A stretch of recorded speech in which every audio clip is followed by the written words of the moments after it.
I want to talk to you a little bit about some miscellaneous functions that are part of the standard library. There are many, many more, but these are the ones that you're going to run across most often. You will want to check out the library that comes with your compiler, with the documentation with it, or the man pages if you happen to have put in the CPP or GCC compiler under Linux. Here's some string handling functions. Stringcat, strcat, will concatenate the second string to the end of the first string. Concatenate. All of these S and T are string pointers through these samples, and N is an integer. Whenever we look at these string handling, these are all strings. These are single characters down here, the C's. Okay, just so you know. String ncat does a concatenation.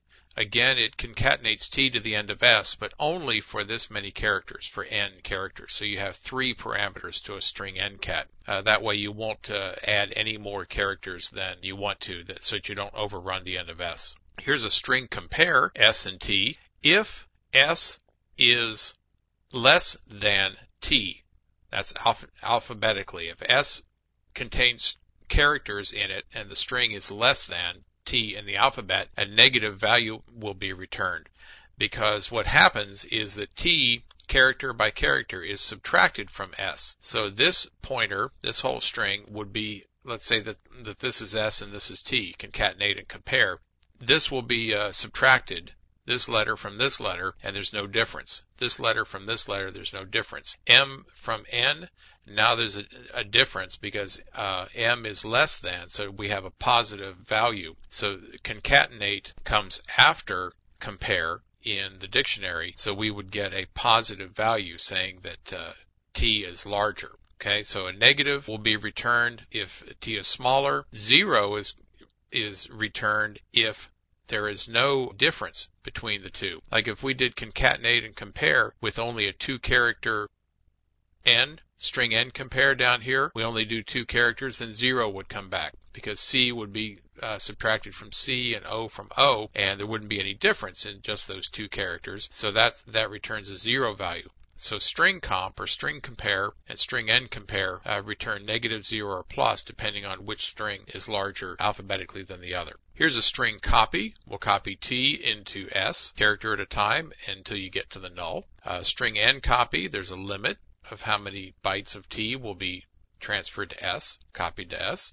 Return the length of a string with string length. Here's a string character. We're going to look for this individual character in this string S, and we will return a pointer to this location within S, or if the character is not in S at all, we will return a null pointer of zeros. And here's string R character. We'll look for this character in the string S, but it will find the last one. It works its way all the way through the string looking for C, and remembers where the last one is and returns a pointer to it. So that's some of the basic string handling functions that you can use in C.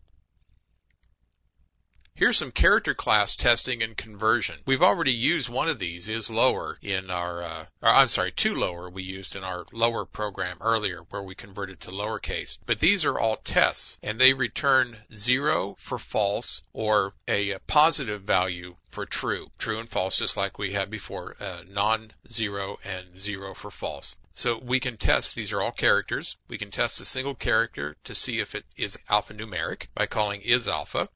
We can look for uppercase, test to see if it's an uppercase character by isUpper, which will return true if it is and 0 if it is not. Is lower, is it a digit, numeric digit? Is it alphanumeric? In other words, can we print it out? Is alnum? Is it a space for white space? That's things like a space, tab, carriage return, form feed, vertical tab, things like that. ToUpper actually converts the character to uppercase if it is not uppercase already. And as we know, ToLower converts to lowercase. When we want memory in a program, we are able to ask the operating system for blocks of memory. There are some basic memory allocation functions that are part of the library. Remember, these things are not part of the C programming language. They're part of the library. We can use malloc, which is a memory allocator, and we ask it for a number of bytes. So if we do an malloc and put 1024 in here, we will get back a pointer. It's called a void pointer because it doesn't point to any particular kind of thing. So it's a void pointer. We will get back a pointer to 1024 bytes of memory. That's what we asked for.